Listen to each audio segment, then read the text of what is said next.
Oh, you See, fancy. told you. She's scary. Continue. Oh my God. So this is another episode of Conversations with Nation, a podcast I created to have honest conversations about the things we all go through but don't often share. And this week I've got a special guest. I don't know what the blow up was, but that's what that was gonna be. This is my girl, my ace blown coin. You know what I'm saying? BC. Hi. Hi. Hey. So this Hey, is my booski from college. Myself, her, and Sadie's. We're all besties all throughout college. We're inseparable. Three Stooges is what they called us. Stooges. You know, we were smart as fuck.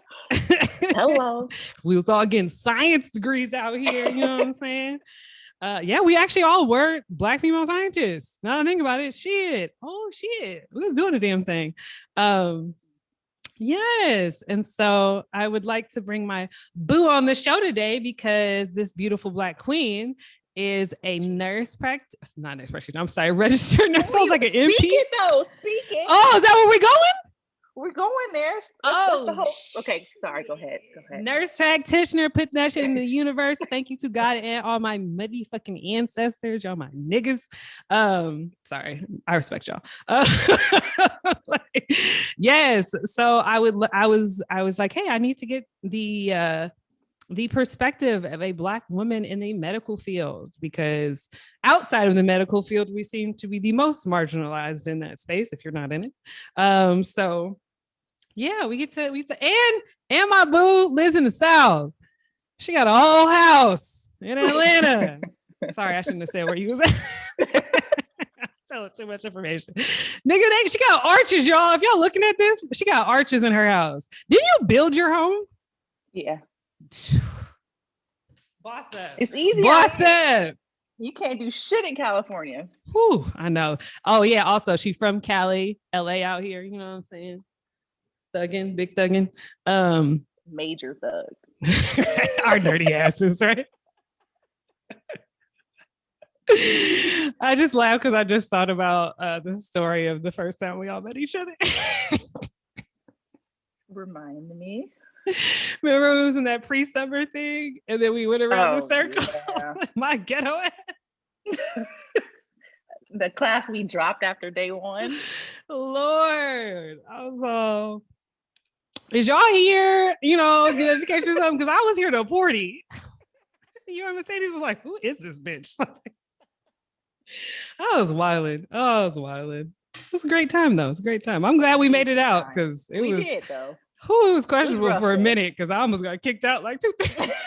Hey, a few times. Right. For grades, people, I wasn't doing nothing crazy. You know what I'm saying? You don't do nothing. You know, classes was hard. Hell, girl, PChem. Oh my gosh. That's when I changed majors. Really? Yeah, that's the class that made me change majors. The class that made me change majors was linear analysis, I think it was. It was like after calculus 3, there was another math that I was like, you know what? I'm good. Yeah. You know, calculus and chemistry, they don't go together. That's like, just way too fucking much. I'm good. PChem, that was probably the hardest class I've ever had in my entire life. And I still don't really understand what the fuck was going on. Never. I couldn't put it to work right now, so no. If you are listening, PChem is a class that is the combination of physics, calculus, and chemistry. And it's seriously, and it's talking about a lot of shit that's like on the quantum level. And it was a lot. It was a lot. Just like, I know I was smart, but I got there and was like, I feel dumb as fuck because I don't know what we're talking about. Hey, guidance counselor, I like to switch majors. This isn't right. Like they be talking about, was it Schrodinger's cat? And I'm like, we talking about cats? Like I thought this, and everybody's like, no, it's because of the. And I'm like, look, y'all, I'm done. I've done enough. I've done enough. Yeah. And especially at that point, by the time I was in my last trimester, because we have trimesters of PChem, like I knew I was probably going into education. So I was like, I will never use this. ever in my life. Mm-hmm. Like only PChem teachers use it. It's not used. I don't care what you say. Seriously. Only PChem teachers use it. Right. No. I don't even know somebody who went into the field of science that's out there using PChem. Right? No. Lies. They lied It's to a us. lie. Drugs and poisons. That was fun.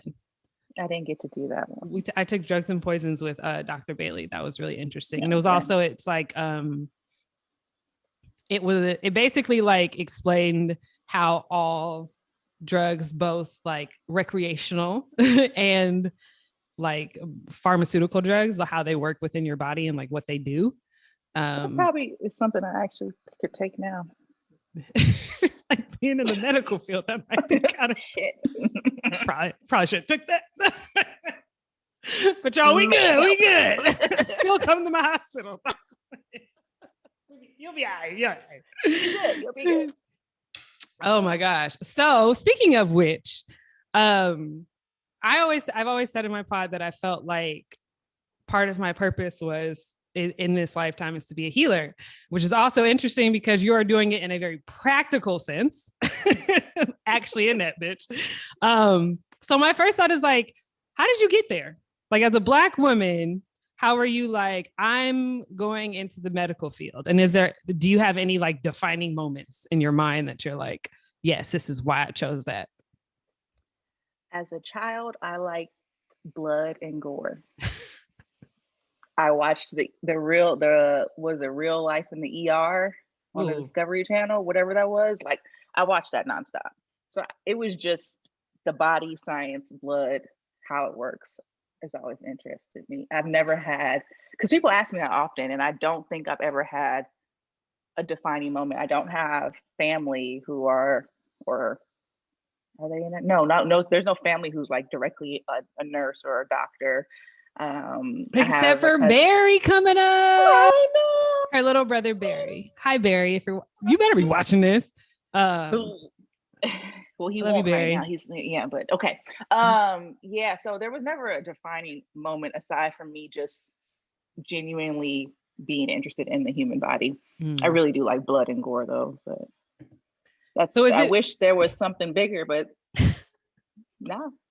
When you're with patients, is it more about like the interestingness of the science, or are you very like, oh, I really want to help people? Or you're like, I don't really give a fuck about y'all like that, but this shit is interesting. When you get there, there's so many, I may see, the shortness of breath over and over again. So I get not to say bored of it, but I'm so accustomed to it. So when there is something that comes in I haven't seen before and I actually have to Google, I'm definitely interested in the like process and then how they got there and then what else is going on. And then, then you come together, look at them as a whole body. But yeah, absolutely. I'm definitely nerd out on some patients. Yeah. Like, oh, you're interesting. What else? Tell me more. Are you nicer to them? Because they're interesting. Yeah. The nicer ones be like, what you need? You need some apple juice with some graham crackers? I'll go get you some Skittles. Why is she so nice to me? She's about to pick you the fuck out. Like, to pick through your body a little bit later. Yeah. Tell me more. Show me this. Show me that. Yeah. That's what's up. And so like, can you tell me more about like your journey to getting to like the point of being an RN? Yeah, because that wasn't the goal at all. I was pre-med forever. You couldn't tell me differently. I was pre-med. Okay, pre-med. Get to Cal Poly. And so high school was easy. High school I breezed through. I got to Cal Poly. And I think I honestly, now that I look back, I took it for granted. Mm-hmm. I thought it was going to come to me because I said that's what I wanted, then that's what I was going to get.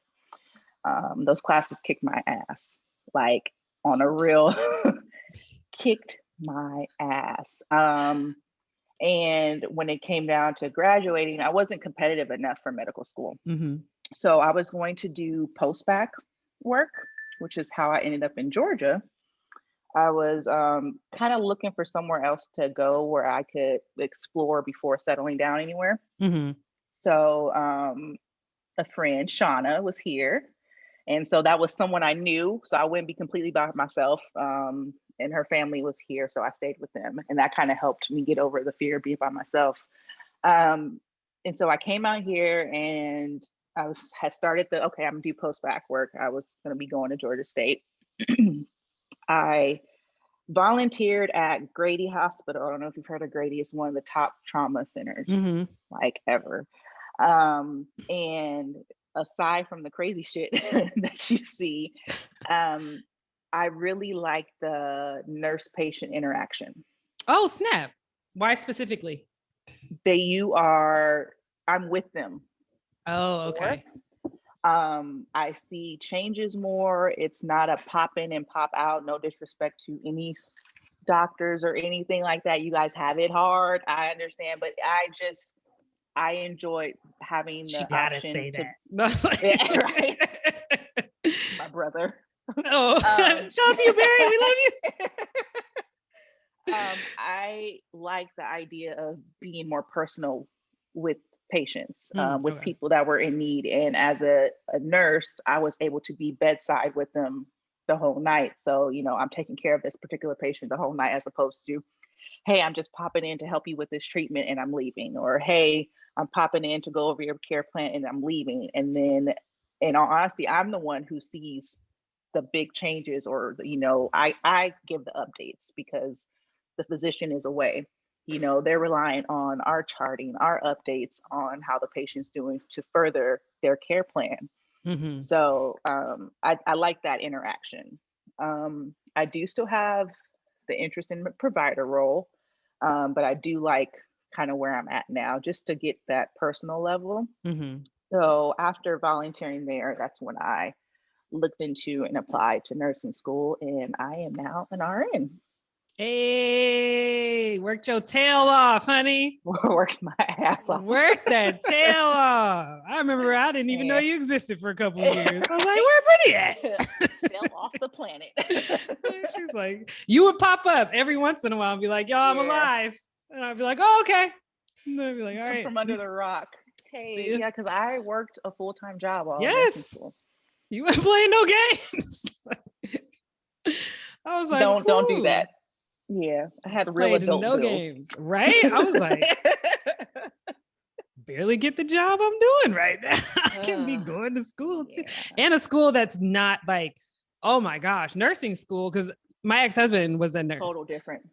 I remember and I was with him as he was going from, he was a phlebotomist, and then he was going to nursing school, and I just remember being like, y'all have to know so much shit. Absolutely.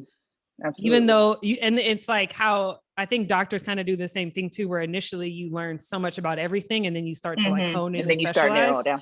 Yeah, where I was like, why do you need to know all this? Because I was like, he was so sure about like what he wanted to do. So I'm like, I feel like you don't need to know all this shit about feet. Yeah. Like, you know what I'm saying?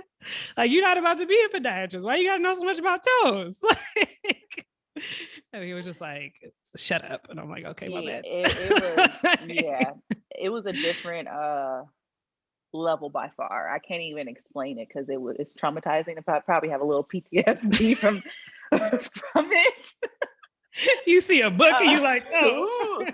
Yeah, but I can say that having my bachelor's from Cal Poly probably helped me more than it helped the students who were going straight there. So I definitely think I had a bit of an edge over, and that I kind of knew how to study. I understood some processes already. So it definitely helped me by far. I wouldn't have been able to. I don't know how the people who go straight there got through it, because I struggled having the degree, but I definitely think it helped me by far. Dang. And then like, how have you ever had to experience like dealing with patients that you've been like working with for a long time that pass away and have to like interact with family? Like, how does that shape your idea around like loss or grief? Like, do you have to like dissociate a lot, or like, how does that go? I wish I could dissociate, but I can't. I care, which is probably why nursing was better for me. I have too much compassion, probably. Um, and so, yes, I have cared for patients who were long term or even short term that weren't expected and who we have lost. Um, what's so it's traumatizing at the moment. Mm.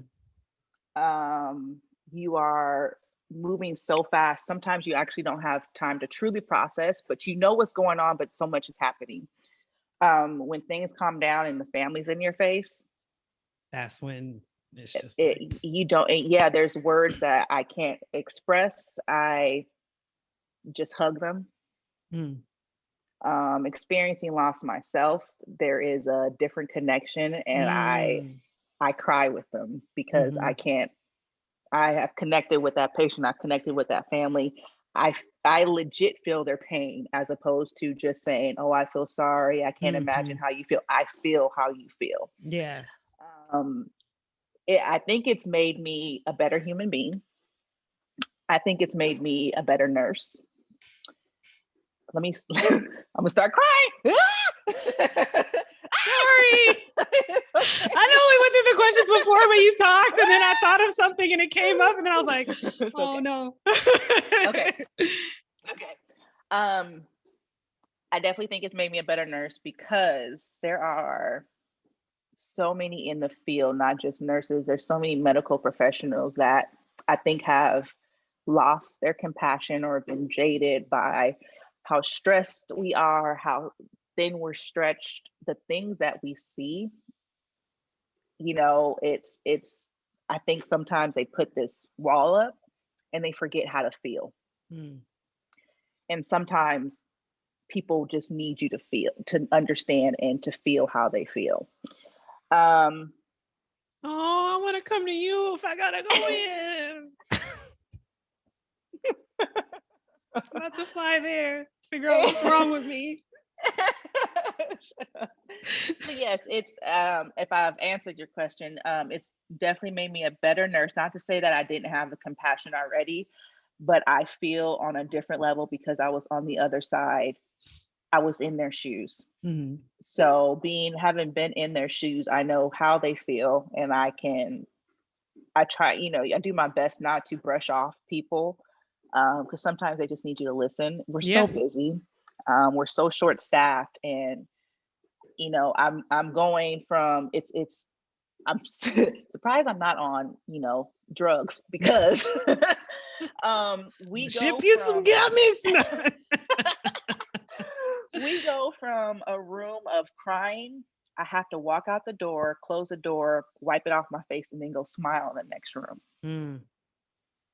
and not show them that I'm either sweating from doing who knows what in a room or that I wasn't just boohoo crying with someone who just lost or someone who was just diagnosed with something.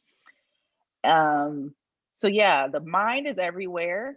Um, but yes, that loss in general, yes, it's made me better overall in the field.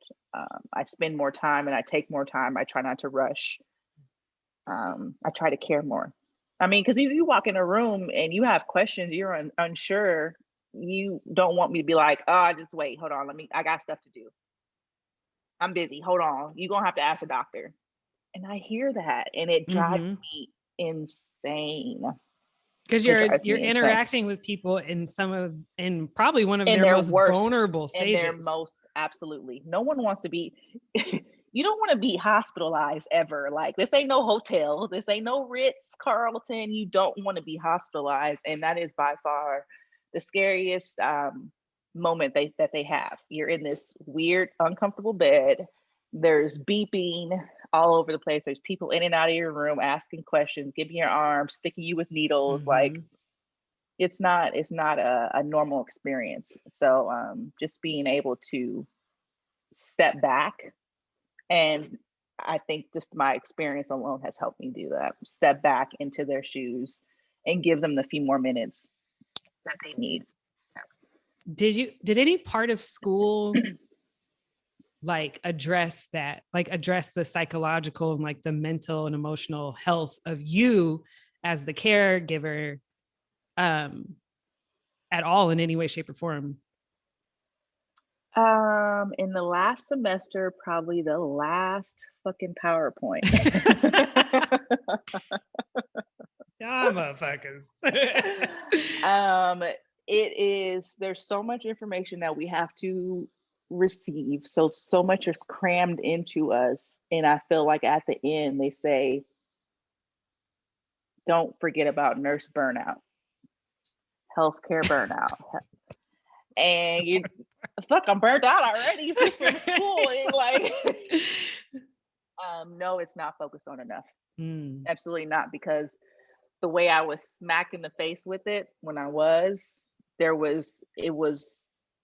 the only thing like they could really say is it was going to come. You just have to figure out how to find your self-care, how to separate from the job, how to not bring the job home.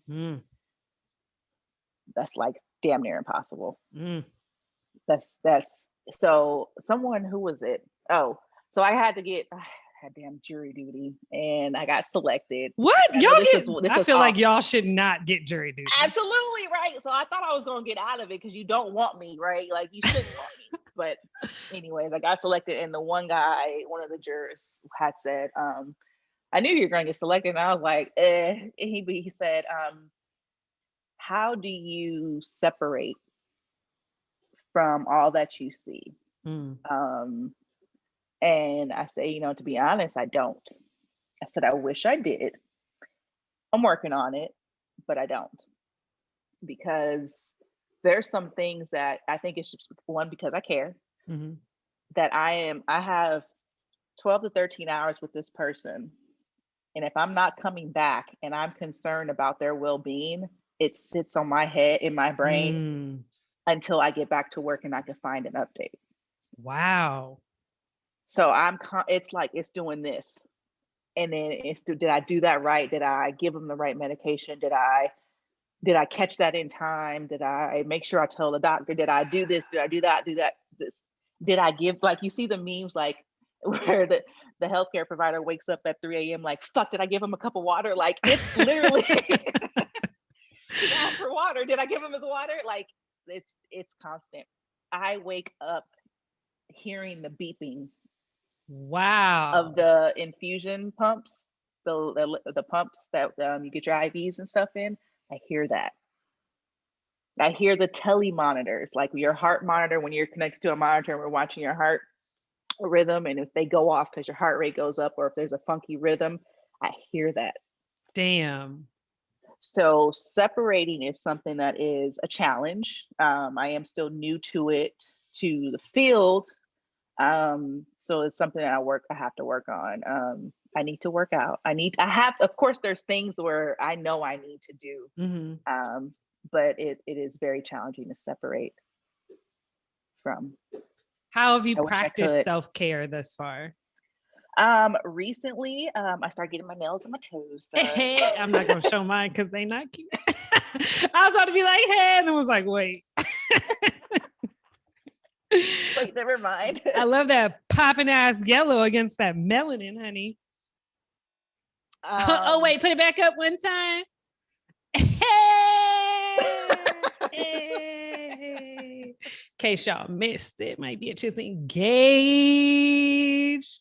He put a ring on that shit. Also, we love him. He's like freaking the sweetest human being. We love him. My little pudding. My little pudding pop. Shout out to you, Lorenzo. Self-care.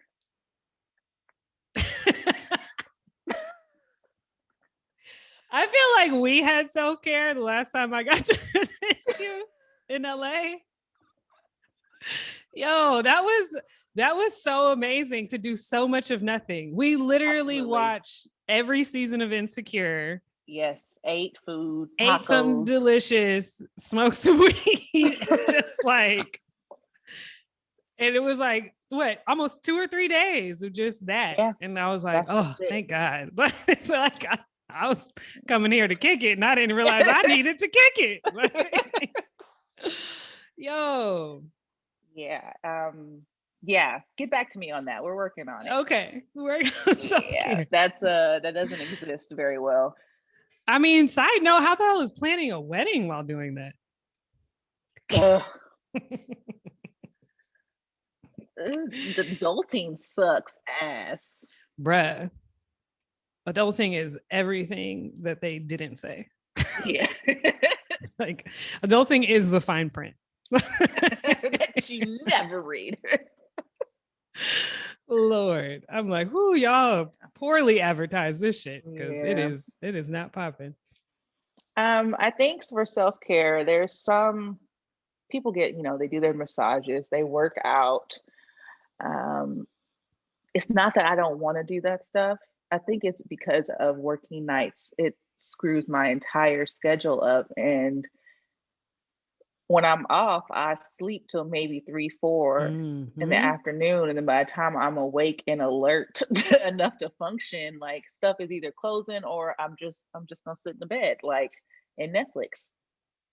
And So too, it's a like, challenge.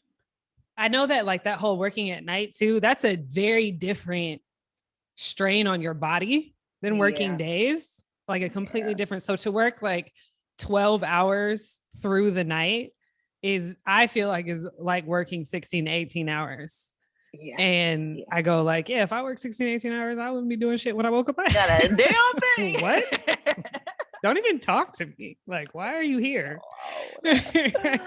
Yeah, I think it's definitely a different level of exhaustion. I wasn't, when I first started nursing, I was on days for training, and I don't recall feeling this tired. And I was new then, so I should definitely be more tired. But yeah, I think it's just the hours. I feel you. That shit's crazy. Yeah. So you are a Black woman in this medical industry, honey. And we know as Black people, we got all the thoughts, feelings, and theories around what's going on, right? So I want to start with like the educational process for yourself. Like, do you feel as though there was any point in which any level of like racial biases were either addressed or appropriated? Not appropriated. That's not the right word, but like, I guess maybe not appropriated is the right word, but like that there were racial biases that you saw happening, whether like through the education process or through even like the practicum process. Education. We got information on how different cultures present for something. Nothing major. Did you feel like the one for Black people was accurate? We have everything. Oh. You have hypertension, this. It was basically, they listed everything for us. Oh, shit. We have it all right? Damn, they got us fucked up, even though it's right. It might be right, but that's it. When it comes to in the hospital setting, I didn't see it until actually working as an RN and treating, or not to say treating, but caring for different patients who I noticed receive different levels of care. You could have the same patient presenting. You present with chest pain. You're Black. She presents with chest pain. She's white, and just the amount of things that are being done, or the medications, or a little bit of everything, is different. These two people are exactly the same, and this has been something I've seen across the few hospitals that I've worked at. So it's not just one particular area.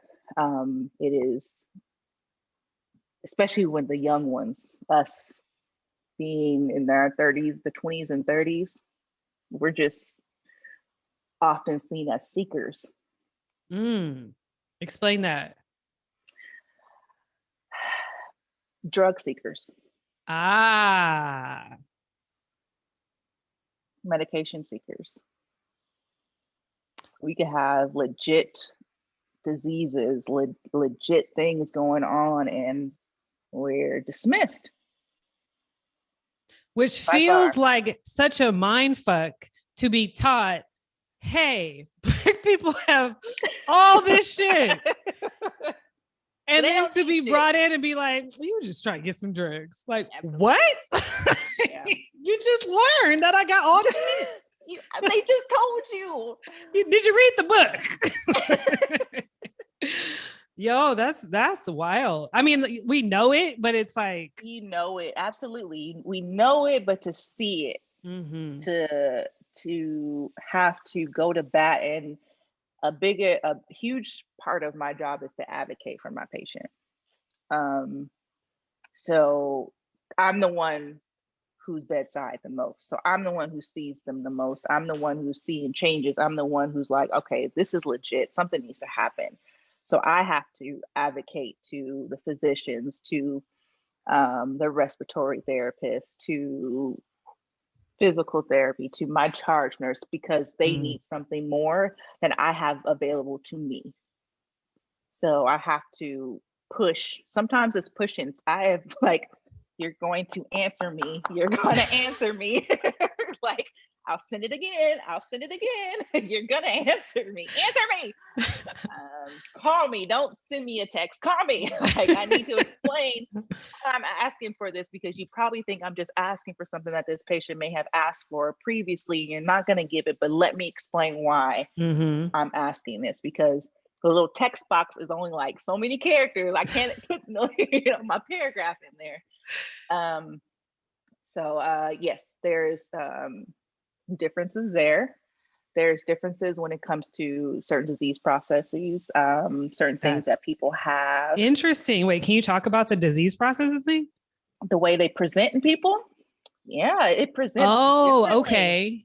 Yeah, like some things can present differently. So you can have this history, health history, medical history, but the way it pops up in you is different than the way it pops up in maybe someone of color. And they just don't have it, or they just don't need it because they don't have it, or it's just the treatment, as opposed to saying, okay, it presents this way in this patient, so I'm gonna treat it this way. I feel like it gets dismissed, or it gets just pushed over, and then it becomes a bigger problem, and then we start seeing these patients over and over again because the initial problem was never treated. Mm-hmm. And do you feel like because I know you said you have worked at hospitals before that were predominantly Black, as far as sorry, my dog. No, you hey Bingo. As far as like the physicians and the nurses. Sorry, you said specifically the nurses. I remember that. And yes. Do you feel like two things? One, do you feel as if like when a family of color, or let me say a Black family, because I don't know what the racial dynamics are out there, or out there. I'm out there now too. I don't know what the racial dynamics are like between people of color out here. But as far as like if another Black person comes in and they see that they're getting help from a Black person, do you feel like they relax a little bit, or how do they necessarily respond? Sometimes, but the relaxing part isn't until after I have introduced myself. I've said, hey, I'm here to work with you tonight. I know you've got this going on. I know we need to work on this. I'm going to work on, let me see what I can do. Like, my approach is their how they respond to me. Because, like we'll get, when I come into my shift, I'm getting report from day shift. So the nurses who are on days, they are giving me report on, hey, this patient is here for this, that, that. And sometimes we can automatically, and it is a fault of everybody. So I'm not saying I don't do this, because it is a fault of all of us, where it's like, this may be a difficult group. This may be challenging. Let me give you a heads up before you walk up in there with your guard up, because you may get barked at, type thing. Yeah. Unfortunately, it happens more often than not, but most of the time when I do have that type of group, I can calm it down, because it's the way I present, the way I walk in there. Hey, I am here to help you.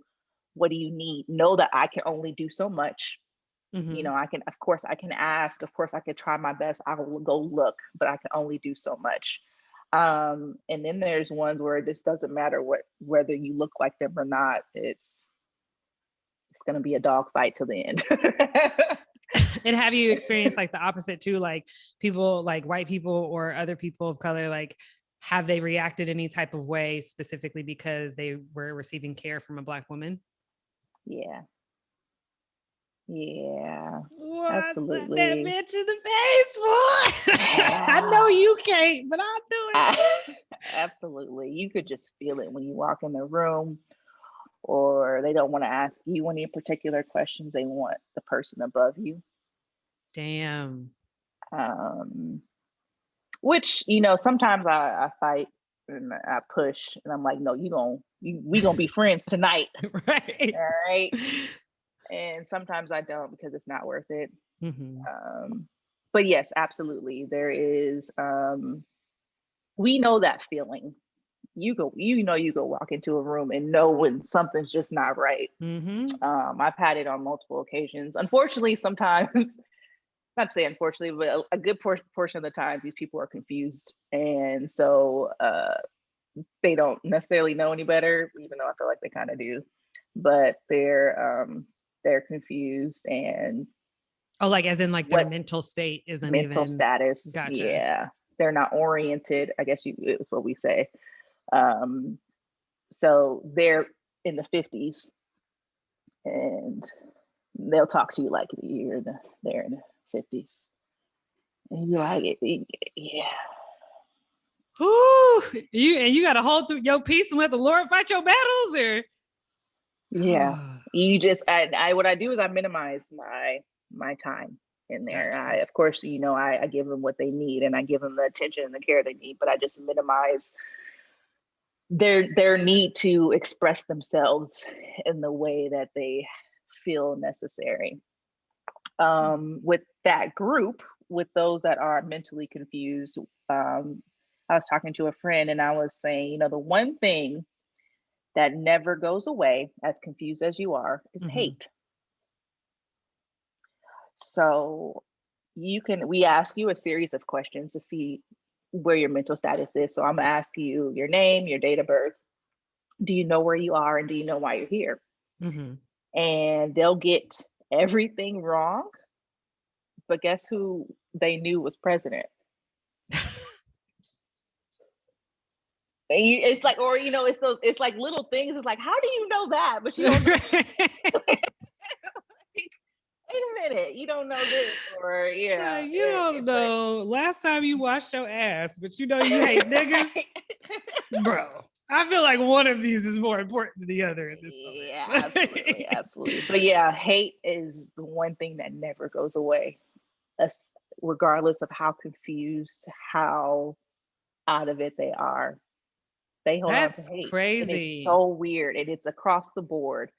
I used to think it was like, maybe it was just this person, but no, across the board, hate is, not to just say president based, but hate in general is the one thing they do not forget. Yeah. That's how I'd be like, I feel like y'all should just get like a bunch of free self-care stuff. Hello? Like y'all should get all the free massages. Like, I don't want all the free hot girl summers. You know what I'm saying? I don't want no pens. I don't want no notepads. Fuck your notepad and your pen. Whoever came up with these weak ass gifts, like teachers don't want apples. Fuck, I want an apple for. Like you want the shiny apple to put on your desk. You don't want it. Nigga, give me some money. Look at this, this paycheck. Like, fuck about an apple. What are you talking about? So, you have been an RN during the fucking pandemic. Yeah. So thank you. First of all, let's start there. Oh, thank you. Thank you, because y'all just got worked. Y'all got big worked. Yeah, majorly. How has that been? Like, to experience nursing in a time that is unlike any other, that there isn't really a reference, like going into it, there's not another nurse that could be like, hey, one time when the bubonic plague was here, you know what I'm saying? Like, we was cool, but like, no, everybody's dead. So how has that been? Like, working in the medical industry specifically during COVID? I was initially scared shitless. I sincerely was. We had no idea what we were coming into. We had no real information. I felt like it was so much, it was just, this big boom in a sense of, okay, now this is it and this is what we're doing. I was scared to go home. Oh I yeah, because you slept, have a partner. I slept in the guest room. Like we were trying to be separate Sorry, because this is serious, but a bitch got guest rooms. Let's start there. You know what I'm saying? Bitch got multiple doors. She got like 85 doors. You see these archways, people? Like, I'm just saying. You won't hype yourself up, but bitch, I'll do it. We made it. And when I say we, I'm talking about you because I'm about to come visit. I'm just only got one door. You're gonna get here and be like, I thought you had 85 doors. I only count 72. Bitches be fronting on the gram. No, sorry. Let's back to yeah, serious. no, the fear of the unknown was pretty scary. I didn't want to give it if in case I had it. My unit, I worked on a cardiopulmonary floor, so heart failure. And because we would get the pulmonary patients, the lung patients, and this was a lung issue, our unit became the first COVID unit of the hospital. So it was one big meeting one morning, like, hey, they're coming here. And we're just like, like here, or like here, like, can I transfer now, or am I stuck? So they're coming tomorrow. Oh, okay, like, okay. It was nerve-wracking. I think the only thing that got us through one was the camaraderie. I had a great team that I worked with that night.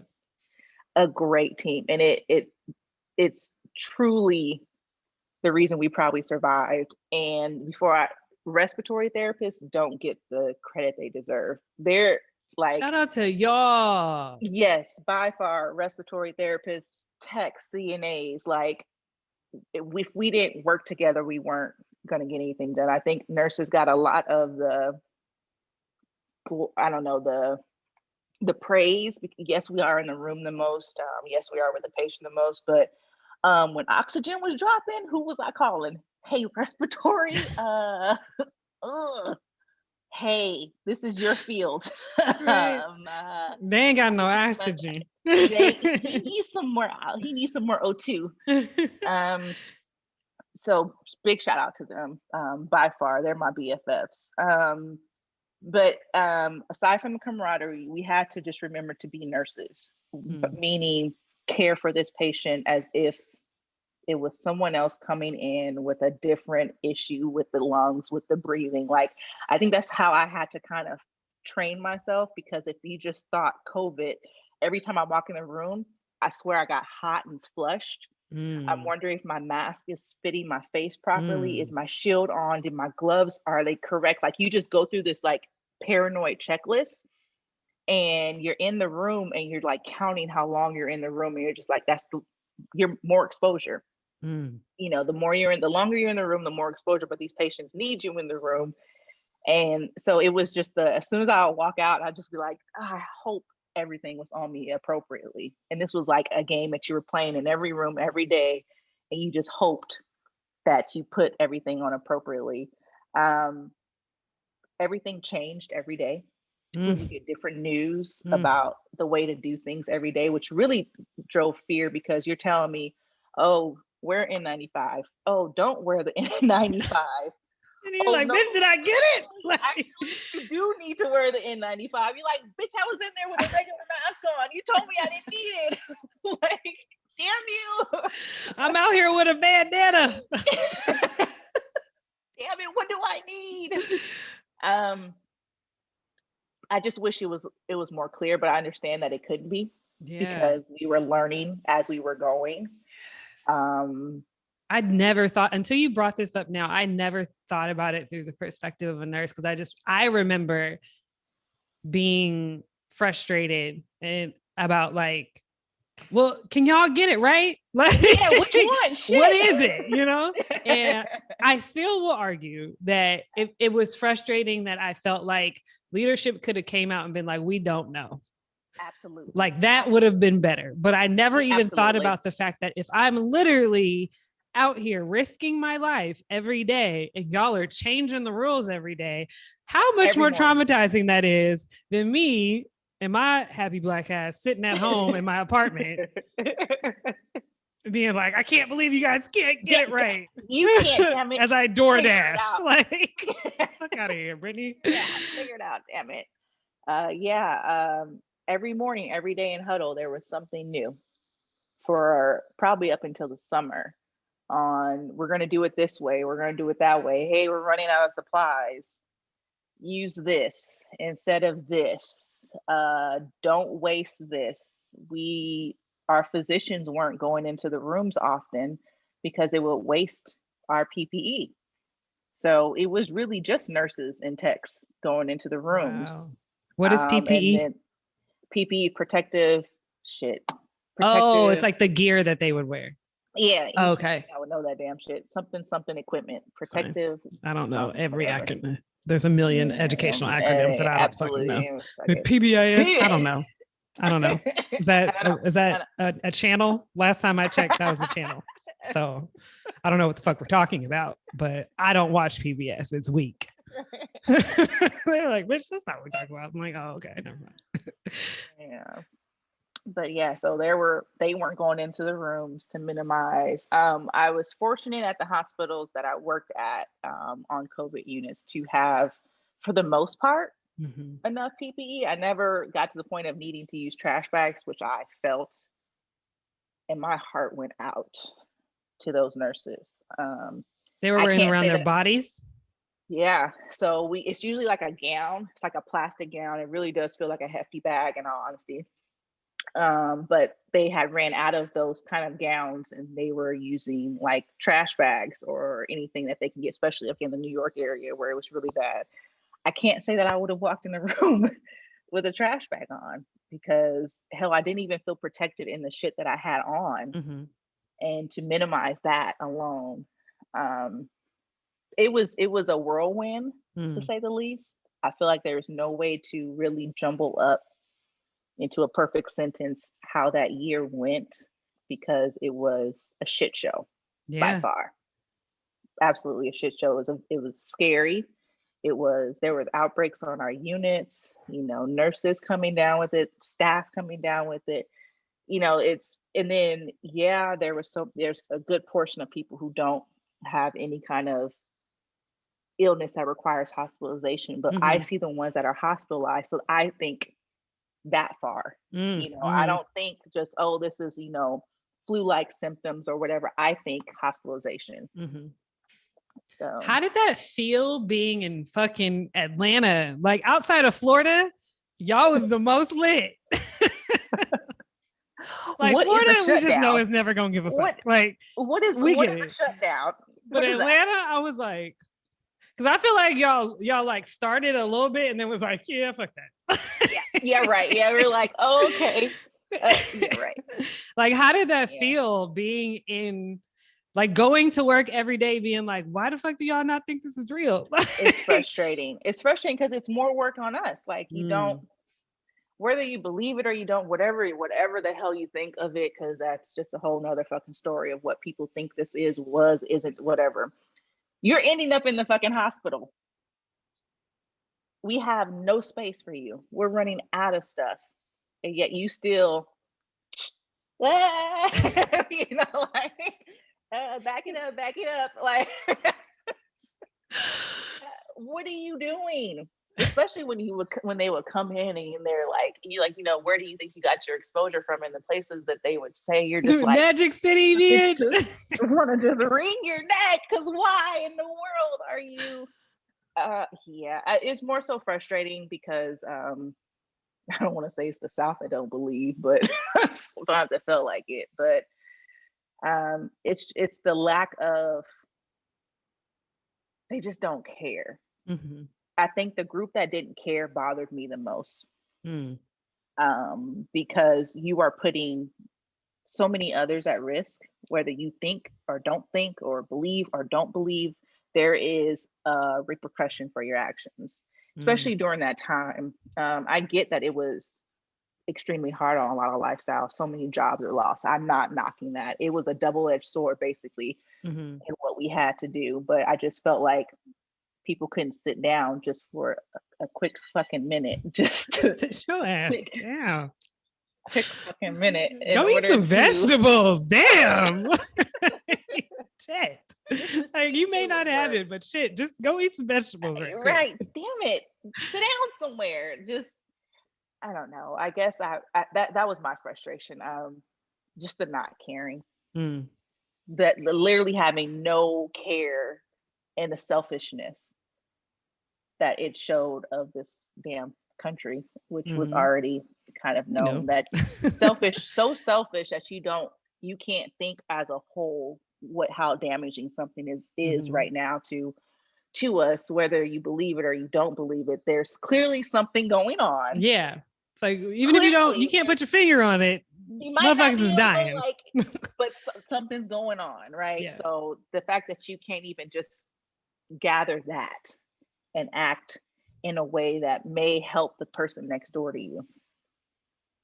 But we're not thy neighbors. Don't nothing thy neighbor anymore. So Honey, that's a whole other episode. Don't get me started on the fucking lack of understanding of community. Whew. Anyways, yeah, what is about to that? rile me What up. is that?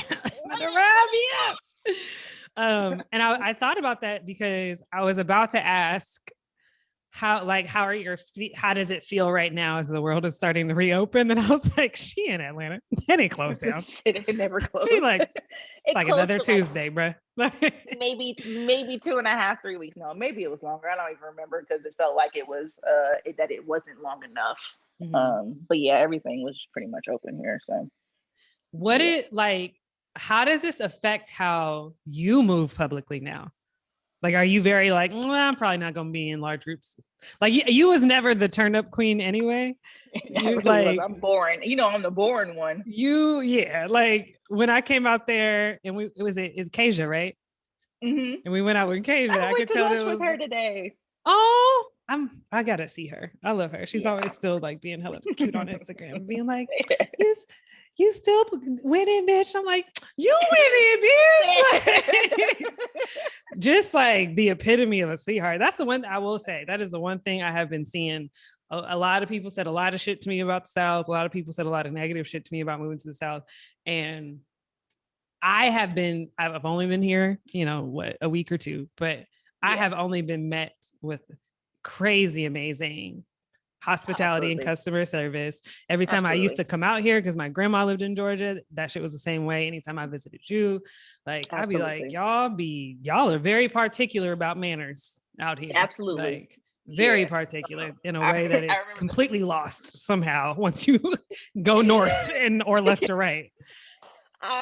When I first moved out here, I remember going to the grocery store and I was walking in and someone was walking out and they say, "Hey, how you doing?" I remember looking at them like, what do you want? Like, why are you talking to me? I know you. I don't remember.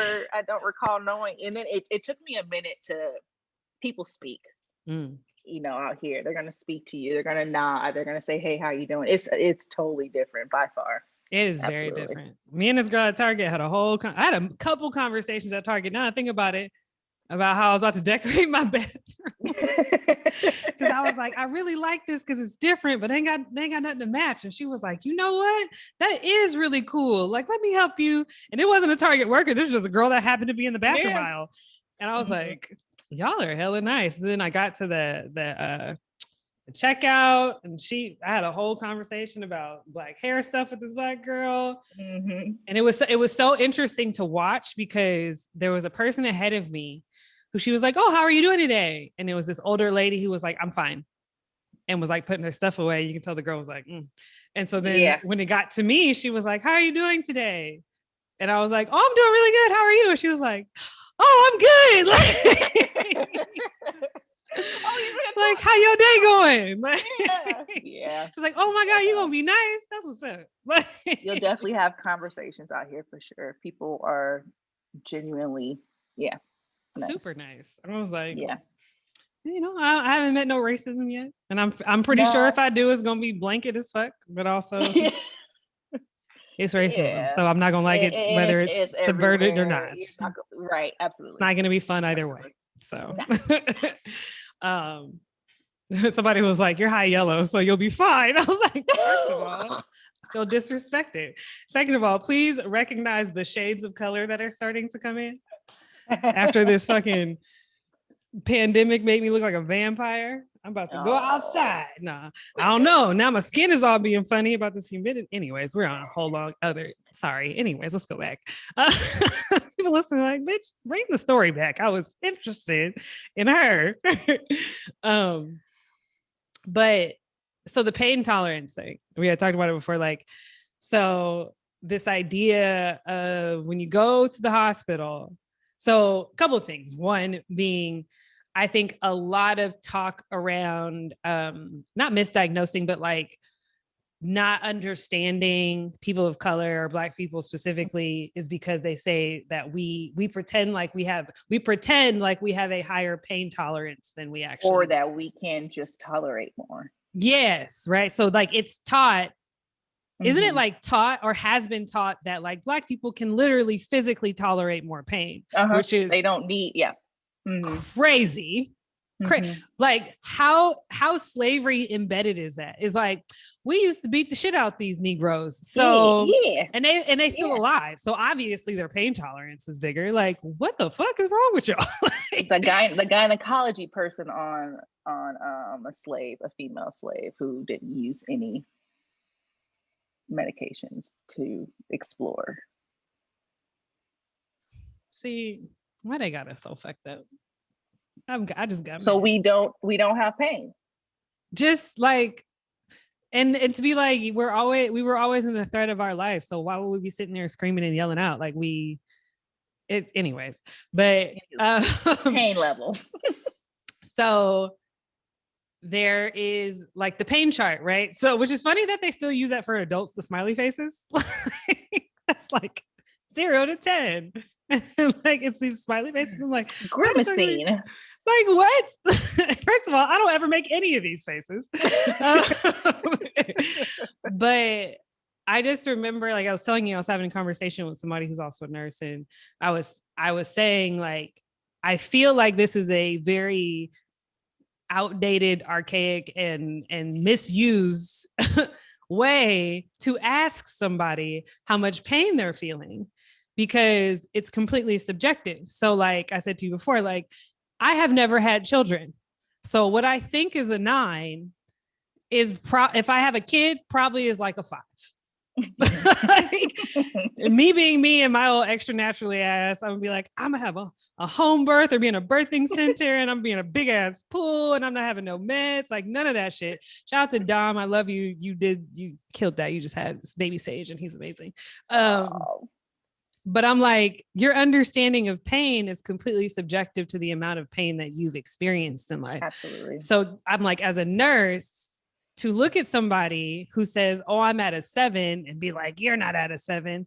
I'm like, I don't know if you know what a 7 is. Like if I punch you in the face right now, like, what do you think that is? Like, I don't even think you have the same like we're trying to track something that everybody has a completely different reference for. Absolutely. So I'm just 1 out of 10 means nothing. What? Like the worst pain you've ever experienced. I'm like, well, I don't know. Like, I don't know. Absolutely. This person may have fallen off a building before, and this person may have gotten through life, more or less unscathed. So like, how are we asking people that? And then what's even crazier is having an attitude and being like, oh, this person, like, they ain't really at a 7. It's like, what? They just want the medication. They just want the drugs. They just want some narcotics. And so I'm also interested, like, obviously not that you would have the answer for this for all of the medical community, but like, has there ever been talks of changing that? Like having a different system for understanding people's level of pain? Not that I'm aware of. Hmm. We talk about it often, though. It's like between nurses or even the physicians who are willing to talk about it too. 1 out of 10, it means nothing to whoever. The 1 out of 10 is different for you. It's different for me. We may have higher pain tolerances, but it doesn't mean that I don't have pain. Mm-hmm. Um, Sometimes I'll ask 1 out of 10, they'll tell me it's a 16 because 1 out of 10 means nothing. That Mm-hmm. my pain is extremely high. And then you got to think people live in chronic pain. You may say you twist your ankle and that pain is shit and it's throbbing. Some people live in that throbbing pain. So they become accustomed to that throbbing pain and they may say it's a 3 when to you it's an 8 because Mm-hmm. that's the worst pain you've had since you can remember. So how do we treat with medication these pain levels? Mm-hmm. And you're telling me just give them Tylenol, but this patient has chronic pain and they're on narcotics at home. What is Tylenol going to do for them? That's a Skittle. That's one Skittle, one Which purple is Skittle. fucked up. Don't give me one. At least a Don't give me handful in just this one. bitch. You just gonna give me one. You just gonna give me one. Yeah, it's a hard game to gamble. Hmm. Um, you never want to judge, but I also don't want to be the reason of an addiction. So I don't want to be the start of something. Come I on. don't want to be aiding in something, but I also don't want to be minimizing what you're feeling. Whew. So I've where do we play? Okay, I have so many questions now. Number one, I feel like there is an experience for people of a certain age, and I think it's on the younger scale where they look at people of color or black people. Let's just go with black people. I'm gonna speak for my own people. You know what I'm saying? Absolutely. And go like, you're being dramatic. But on the flip Absolutely. side of that, I feel like a lot of my older great aunts, grandmas, uncles, when they get past a certain age, I feel like doctors are throwing medication at them like fucking dollar bills at Magic City on a Monday night. Like shit that I'm like, why do you have this? Like, you should not have this. Like, you don't Yes. need all of this. And it's weird. It's like What is the you're word? meaningless at a younger age, but at an older Mm-hmm. age, you're meaningless. So, like, let me just give you this and so you can get out my face. Yes. There's a what is it? It's poly because you said it. I'm not going to be able to. I'm trying to Google it. Poly. It's a poly word. Poly something basically where these older adults are that have so many medical illnesses or things that are being treated, and they have so many medications that maybe someone didn't stop to analyze because they're getting them from different doctors and they're clashing. Mm-hmm. And then they end up in the hospital. We're trying to figure out what the hell is wrong with them. And they're on A through Z, and B and C are not happy together. Conflicting. Yeah. Yes. Yeah. Yeah. It is a definitely a push med. It's push med and you can't have nothing. Where do you I don't know.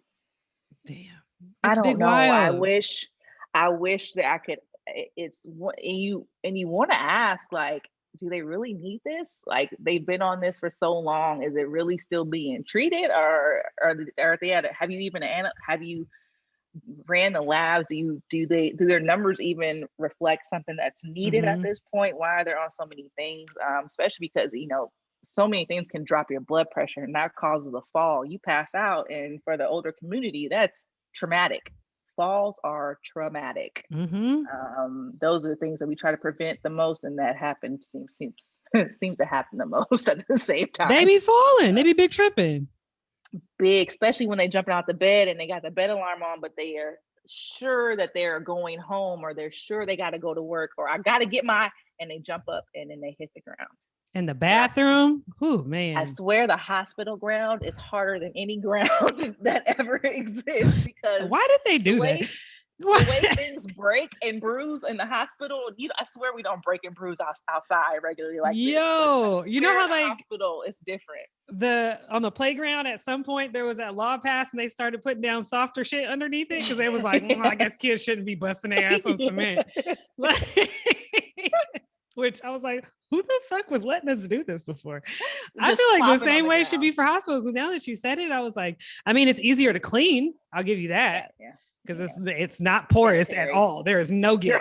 There's not one piece of like, hole, not like you about one. to bounce off that shit if you fall. Like, I'm like, whoa, I never thought about that, but I'm like, that's a good point. Like, y'all got the hardest floors in the game. Absolutely, absolutely, it's insane. Um, but to go back to what you were saying with the younger crowd, I don't know why we're dismissed in ways that we can be Mm-hmm. dismissed at times. Um, I kind of felt like I was dismissed um, by a physician. I have crazy anxiety now. I don't know if I ever told you. I don't know if I ever told you this. I have crazy anxiety now in general, Who? just What with life. doctor's ass I need to whoop? You want his name? Yes, say it. I'm Right just playing. now. Don't Say get it don't right get your shit fucked up. Don't get your shit fucked up. But when I visit, now. tell me where that nigga lives. Right. All right. We'll go see him. Um, Big Draco. No, I'm just playing. I ain't got no Draco out of pocket. I just with life experiences, my anxiety is off the charts now. Mm-hmm. So and then on top of being in a stressful environment for work where I see things that the normal human being doesn't see, it doesn't help. I had remember going to work and found out that, and this could have added to it. I'm not saying it didn't. I went to work and found out that one of my COVID patients had passed. Mm-hmm. And it was someone that I connected with. It was someone that I remember. It was one that I went home with in my head, still worrying about. And at that moment, my heart, I swear, just the muscle squeezed and I like froze. I had some very intense chest pain. Mm-hmm. It was worse than I had ever experienced with general anxiety before. There was no extra radiating. I wasn't necessarily lightheaded, but I was sick to my stomach because of how much pain I was in. So I am on a heart floor. So yes, we ran the EKG Mm-hmm. because it's available to us. I probably am I supposed to? No, but I did it But because I also, didn't want to walk. why? Fuck it. Really? We're gonna walk right by it? Absolutely Right. not. So you want me to walk by this machine and not use it? Like, it's supposed to be used. Please. And it showed something that scared me, made me nervous, could have been a fluke, but still was enough to raise my eyebrows. I probably shouldn't have completed my shift because the pain was intense, but I still completed my shift. We nurses don't take care of themselves. I'll say it. I don't. Black women in Uh, general, we'd be so quick to yeah, care for yeah, I everybody know. else but our damn Everybody selves. but But yourself. I walked downstairs to the ER and I felt like my chest pain that for me was an 8. mm-hmm. It was high. It was what I would consider, if you want to put it on a scale, it was an 8. An 8 is high. Um, I felt like I was dismissed for anxiety. Just oh, you'll be fine. You have anxiety, you'll be fine. Your age, nothing's wrong with you. We could run some labs and but you can go. I am an employee. I literally walked off the fucking floor from helping people, had to sit down in your chair because my chest was hurting so bad. And I had to advocate for no, I need a chest x ray. No, I need cardiac labs ran. I need this, I need that, because regardless of my age, something could be going on. Can it be just anxiety? Absolutely. But let's rule it out. Yeah. Everything else before you just pin it on, it's probably just your anxiety. Because isn't too when you go to the emergency room, aren't the top two things that they have to like stop for and treat is like chest It's chest pain pain, or you bleeding out somewhere from your head or something chest like that? chest pain and stroke.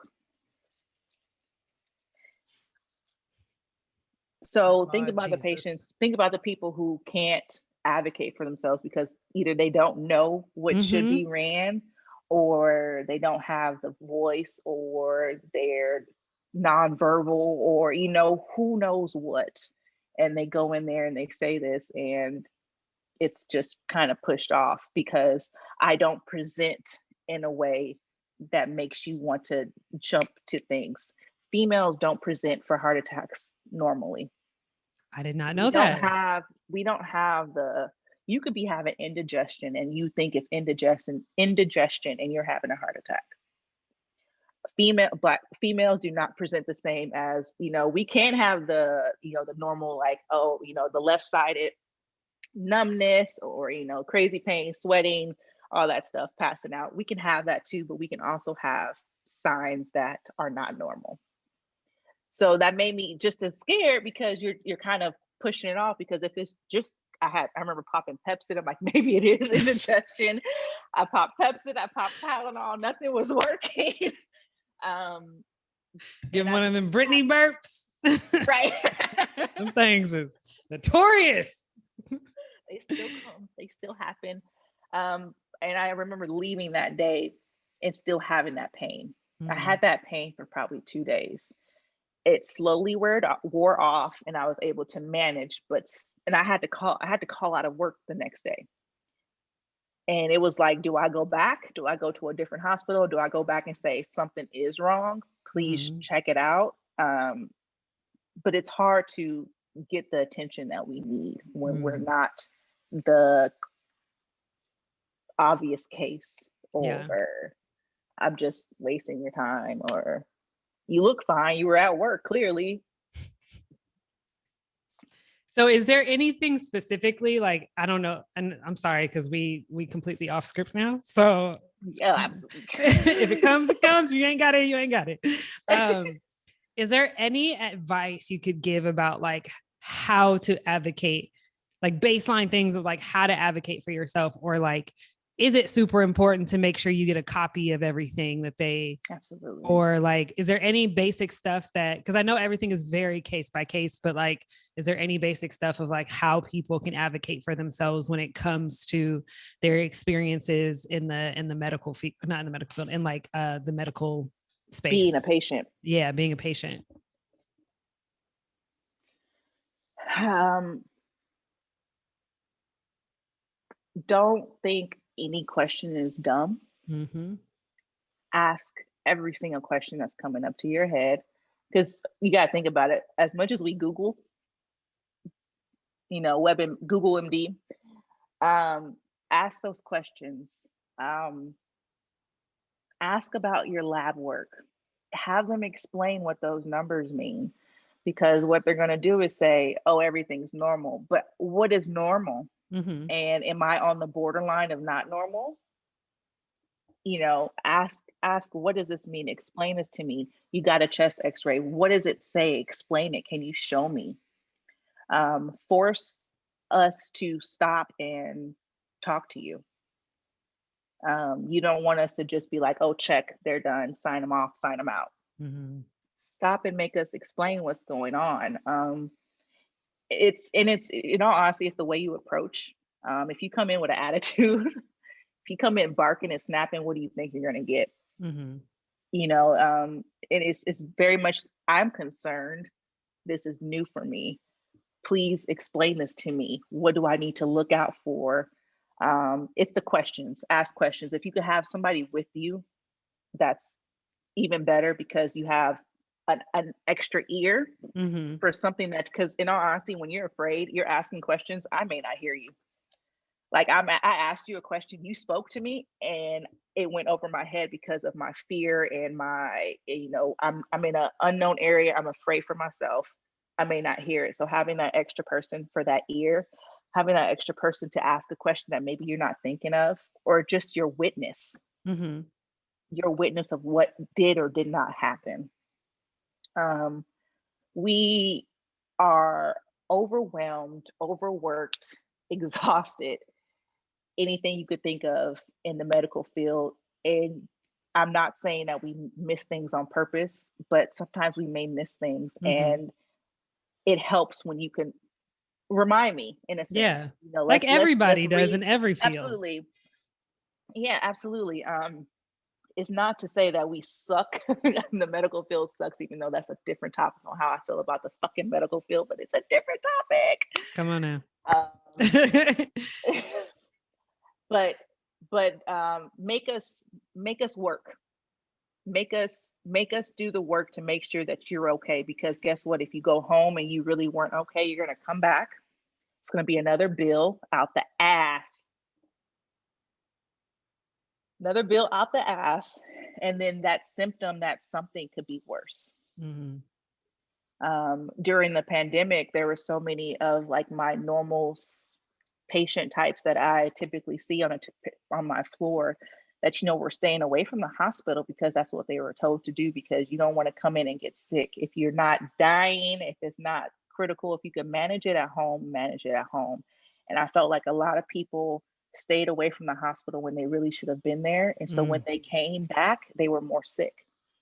We had to overtreat as opposed to just their maintenance treatment. You know, yes, this typical person has to come in for kind of like maintenance work, but now their stay is longer because they had to stay away from the hospital or they were staying away, so they're presenting worse. So you don't want to have to come back. So ask questions, make us do the work, make us hold us accountable. And that's not just to, I don't want nurses and doctors to come in and comments. Nah, she said, no, but truly hold us accountable. First of all, this is my bitch for real. So you come in my comments, you get checked. I've done it before. Because you know, hold us true to our word. This is a very critical field. This is a life and death field. It can be life and death, and I don't think you should be in this field if you take anything lightly. If it's a joke, if patients, if things annoy you. Don't get me wrong, I get frustrated, and I won't say annoyed, I'll say frustrated. I get frustrated with the lack of resources or the lack of, because that lack of inhibits my ability to care and to treat. And so then the strain is on me. It's between me and the patient, because we get all the grunt. Like, they yell at us. Like, I come in at 7 p.m. and they're yelling at me, and I'm like, wait a minute. I just got here. Wait, first off, I don't know your name yet. Hey, I just clocked in. Coffee hasn't hit yet. Right? Let me get you a juice box for a little bit. Because there's been 12 hours in this day, and don't start yelling at me when there's been people, you know. So it's frustrating, but that frustration comes from the lack of what we have, the short staff, the lack of resources, the lack of answers. I can't give you an answer because we don't know what's going on with you. So I'm in the same boat as you are, or they won't give me this. They won't give it to me either. So I can't give it to you. You know, it's like you shouldn't be in the field if you don't care. I think a lot of people need to check their compassion. Yep. Check where they are, because it's needed. And I always say, think about how you're treating someone, because if the roles were reversed and it was you, or it was your mother or your grandmother or your sister, your brother, your best friend, how would you want to be treated? And you know I fucks with karma, so I thoroughly believe that shit coming back to get you in the ass. How would you want to be treated? You walk in a room arguing, or you walk in a room a certain way. How would you want to be? Flip it. And if you need to step out, step out. I mean, I just think we need to step back and reevaluate. After this pandemic, we were stretched thin, and the level of burnout is insane. I took 2 months off. I took 2 months off of work. First of all, I did not know. Were you in Mexico? Is that where y'all was at? Oh, I was in Cabo. Yeah, we were in Cabo, but that wasn't when I took off. But yeah, we were. Oh, I was so juiced to see that you were in Cabo. I was like, yes. Like, yeah, trips have been relax, have more, fun. Don't absolutely. have nobody ask you for nothing. I want you to Not a have damn thing. If everything just anything, handed to you just ask me what kind of margarita I want. That's on a all you. platter. Tell me when my boat coming. You know what I'm saying? Yeah. Tell me what the snacks is on the yacht. Like, I was so happy for you. I was like, oh, they should have just gave Yeah. y'all free vacations Just for I mean, post COVID. yeah. So Is there a I difference had to between a private and a public hospital? in the matter of money. Um Is that a thing? There are private and public hospitals, right? mhm, Okay. Because I know mhm. state hospitals are one thing, but those are those different than public hospitals, or is that the same thing I as a believe public hospital? so. Yeah, Okay. I'm gonna say yeah, all three are different. And when you It's say just the way money they're is the ran. difference, It's the way they're like, ran, the way the okay. money is allocated, the resources they have, how much fucking money it costs to be there. Um, Okay. yeah. Because I never thought to myself that, because you were talking about like how you guys have such lack of resources. And I just really thought to myself, wow, like as somebody who was an educator, like it's so fucked up that we live in a country where things that are should be so highly valued consistently have a lack of resources, Absolutely. and things that don't mean shit are overfunded. Mhm. Like, it's it's pretty crazy because I Yeah. never really thought about, like, obviously within the pandemic I understood that, but I Mhm. never really thought about how in general, like, nurses are probably lacking a shit ton of resources the same way educators are, Yeah. based on where you are, what demographic your area is going to serve, and Yes. like, What city you're in? Is it a for profit, a not for profit? Um, the community you serve. Um, yeah, top to bottom, absolutely. What you have, what I had at one hospital I worked at is different from another hospital I worked at. It is different from the hospital I'm at now. and do And hospitals we have do, like and we specializations do the though? same thing. Wait, hold on. Hold on. My computer's being stupid. Can you Okay. see me still? Yeah, I can see. Ain't nothing changed on mine. I can see you, I can hear you. Oh, okay. Listen, so technology has gone out the door for me. I click, I click, I just chart and click now. There's not many. What you mean? This is pretty funny. This is funny. This is funny. Unless you know I'm not editing this at all. I'm being very serious. But okay, I found Okay. it. Because I got to get this out by tomorrow. So this is not getting I don't know what happened. It's all good. I'm not tripping. I'm just letting you know. So you not tripping. So I'm used to PCs. See, I did it again. I'm used to PC. I have a Mac now. Okay, big fancy. I'm fancy now. Archways, 85 doors, and a Mac. Okay. Keep Shut up. studying. And a rock. Ho. Eh, eh, eh, Let it pop eh. out. Let it sneak out on us. Just okay. That shit blinging too. What? No, Lorenzo, he did that shit right. And it's very you too. A solitary stone is very, I appreciate. Because to me, when it comes to like rings, I'm one of those people that's like, look, I'd be down with a band. Like at this age and stage of my life, having and also having been married, I've been like, just design a interesting wedding band. That's what I would prefer.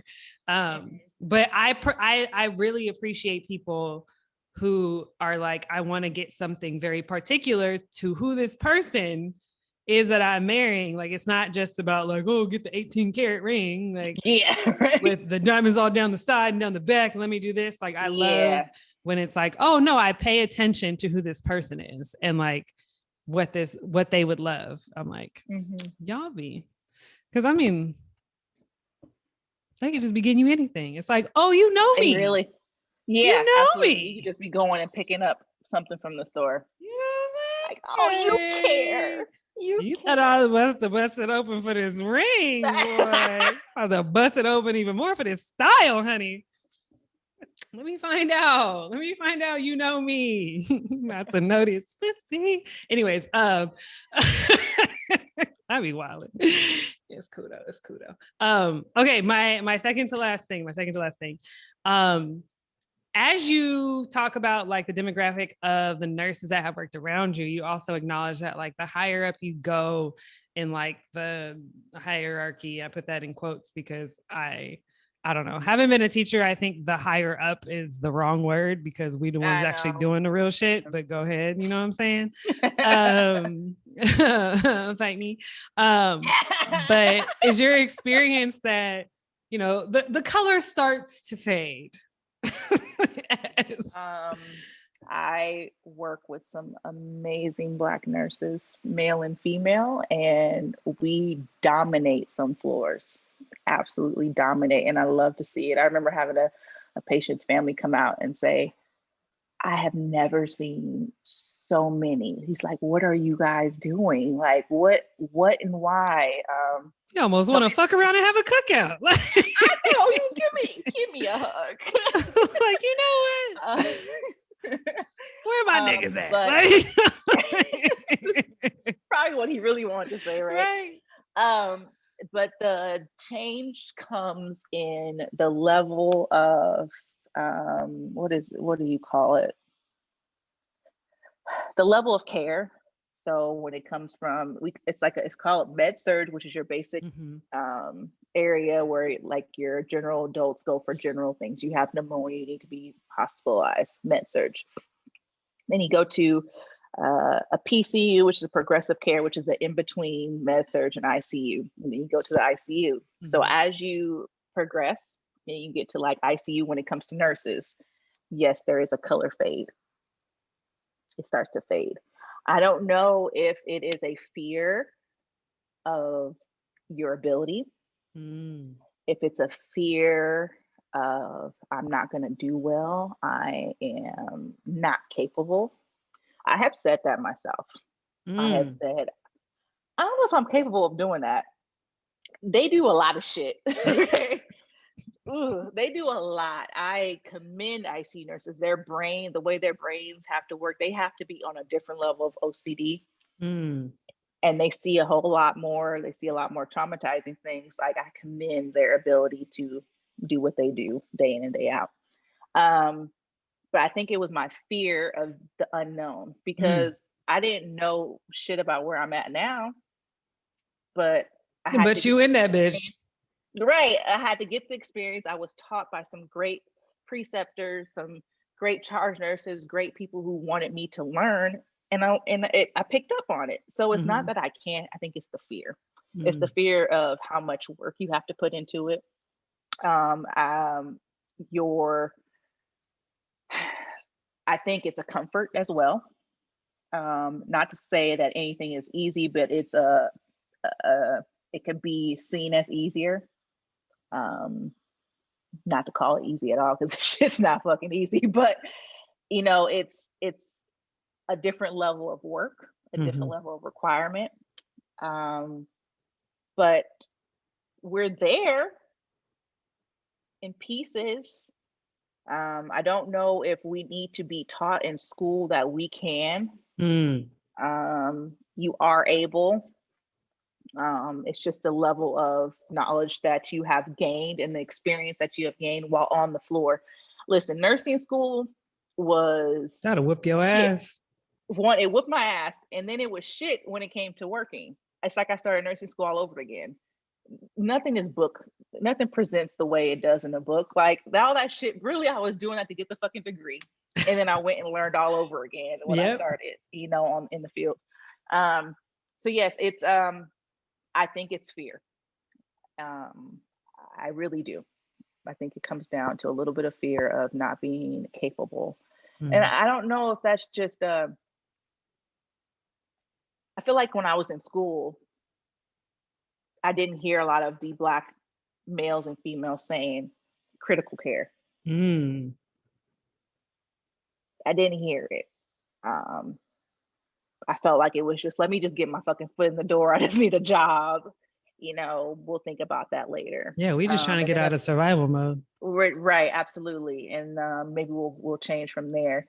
And then of course, when it comes to physicians and doctors and all that higher, it really start to dwindle.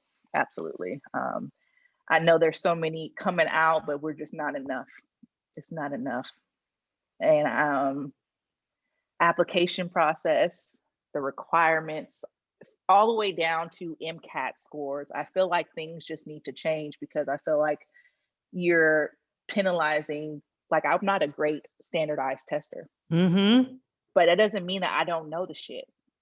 We can go and we could talk about it, but maybe I can't put it on paper in that stupid standardized ass test that means fucking nothing. Yes. When it comes down to it, your grade means nothing because I could be doing better, and I am doing better than some that have a higher test. Like, what does it matter? Like, come on now. A nurse is a nurse. Like, do your job. My job is not, oh, I got a C in anatomy, so I'm gonna do C work, and this person got an A in anatomy is gonna do A work. No, the job is the job. Yeah. So I think from all the way down up, things need to change to properly accommodate the people that truly have the skill, truly have the interest, and can truly succeed at it, versus the African American Black community not doing well on standardized testing, so they're not getting in. Which is crazy to me because that's the same thing I think about what you said of like, I can do all this tests, right? Or whatever. I can go to school, but it's not until I get on the floor and absolutely. I feel like I'm almost fucking relearning all of this shit. Yeah. Absolutely. Like I literally have a degree in biochemistry, and I can tell you I didn't know chemistry until I taught chemistry to high school. So I really didn't know. Absolutely. Absolutely. And it's crazy to think like the same thing. Like we have our CSETs where I go, I know a lot of teachers who pass the CSETs that are horrible fucking teachers. I know a lot of people who did pass the CSETs that ended up being great teachers. But I can tell you that didn't fucking determine a damn thing about their ability to teach. So not to say that MCATs are pointless or anything. I don't know that realm to say anything about it, but I am saying testing period. Absolutely. That shit testing doesn't period indicate much of anything. It doesn't. No, honestly, people have photographic memories and pass through a fucking program, but they're shit on the floor and they have no people skills, and I'm just here for a check. Like, this is not the job to be here for a check. We are not wiping ass for a check. Like, what? Other ways to get this money. So you telling me you want to wipe up some diarrhea for a check? This is not the place to oh my God, that's so stressful. We're not suctioning mucus and wiping diarrhea up for a check. That you can go to Publix, go to a grocery store. That's hella funny. Not Publix. That's some Southern shit. Go to Publix. I should have said Albert. Do we have Al Publix? Was there any in SoCal? That's not a thing in SoCal, right? I have to say we definitely don't got them in a band. Yeah. Hella funny. No. Also, when you said having Black doctors, I would like to send some special shout outs to Barry. Brother Bear. Devon. Devon just got placed, right? She is in the ER in Chicago. In Chicago. Shout out to you, Devon. And who is the other person? Oh, Quinny. Shout out to Alex Quinn. I don't even know. I think you're in Philly right now. I think you're in Philly. Shout out to you. I love you. I miss you. Quinny was the homie. Cool. That's like my brother for life. Seriously, we'll not talk for like 10 years and then see each other and be like my brother. Like, this is my little fam. I love Quinn. He's the best. Yeah, so shout out to y'all, by the way, because doing the damn thing. That's big. Yeah, let me see. All right, so don't ask me this question. Even though we could talk for hours about the medical industry, because we didn't even get to how I feel about I know. Did we really even fucking answer the question? Because girl, you did better than whatever we talked about before. Because I was like, you just trying to hype me. Because I was scared, y'all. I was scared to come on here. Like, I was scared. Stop getting so close to the camera. You look crazy. Because she texted me and I was like, oh, I don't want people to look at me. They're gonna hear my voice. I said, I'm not smart enough. Oh my God. Oh, please. I was like, you got me? Listen. He's like, oh, okay. I'm like, it's tomorrow. Oh, And by the way, it's like, gonna drop the next day. So you good, right? She's like, okay. okay. And to be honest with you, like I said, it always doesn't go how I plan, but in the best ways possible. On it, like literally like we don't got to get all sappy on camera, but honestly, you almost made me cry once. 10 minutes in, I was like, oh my God, I'm so glad that like the episode that I had planned didn't work out. Like I was really like, I'm really glad that happened.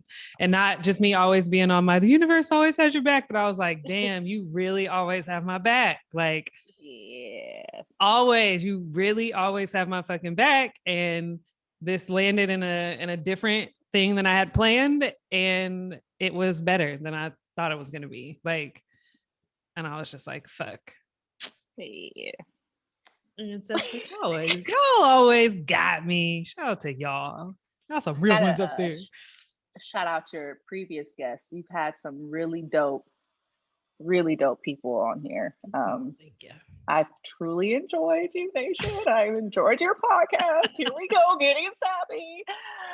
You saved me on the way to work. And I just enjoy the realness that you have provided us. Truly, you have had some. Shout out to everyone who has participated in this. It's been a great journey and a great like. It's just something to listen to that's real. Like, social media. All right, bruh. And all that stuff. Okay, I'm done. All right. You know what I'm saying? Thug Nation out here. I'm sorry. Nation in here. Fuck it, because in the same breath, bitch, we gonna give each other our flowers. Shit. Hand you yours, you're gonna hand me mine. You're gonna give me some sunflowers. I'm gonna hand you some lilies. Ooh. Lilies.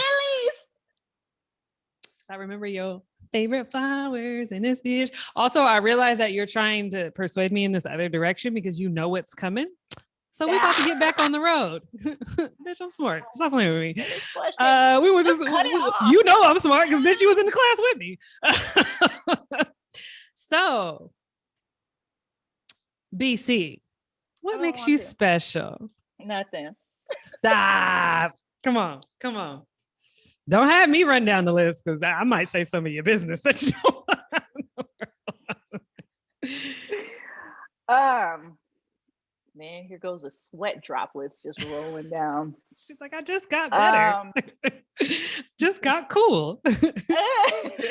I think it is something that I've mentioned, I feel like quite a bit throughout this. You hear my dog whining. I sincerely care for human beings and their wellness, their feelings, their emotions. It can be draining, and that's probably why I need to work on self-care more. But I have true human compassion. I have this world peace about me a little bit. We all just get along. We can just treat each other, kindly. Yeah, golden rule, it's golden for a reason. I mean, it's not brown. But I think that has helped me in my life, in all aspects, caring. And it's something so small, but then you realize how much people don't care when you need them. Mm-hmm. And when you're in need, that having that someone when you're in need. So it goes back to me being a nurse, of caring for those when they're in their worst potential state or their fear for what the unknown. I think I can say that makes me special. I don't even like fucking saying that. Fucking makes me special. I don't even like saying it, but I will say that. Yes, it does make you special. Oh, thanks. I have to have you back because I told you like you were on my paper for next season. I have to have you back again because I want to really talk about like holistic wellness versus like the medical pharmaceutical industry. Yeah, versus the fucking pharmaceutical industry. They run the world. They run the world. They do, in unfortunately. ways that we don't even know. Like their hand is in so much other shit that ain't got shit to do with Oh, medicine. they touch What? everything. What? Absolutely. I wish Crazy. it wasn't, but yes, pill popping animals. They got us fucked up. Got us fucked up. We All right. know. So stay on, but I do have to end this. So Okay. thank you guys so much for listening or watching. Hopefully, you're watching another episode of Conversations Nation. Please make sure to subscribe to the YouTube. Subscribe to me, YouTube. And also follow us at conversations_with_nation. And yay, thank you so much, BC. Like, comment, and subscribe. Hey, hit that shit.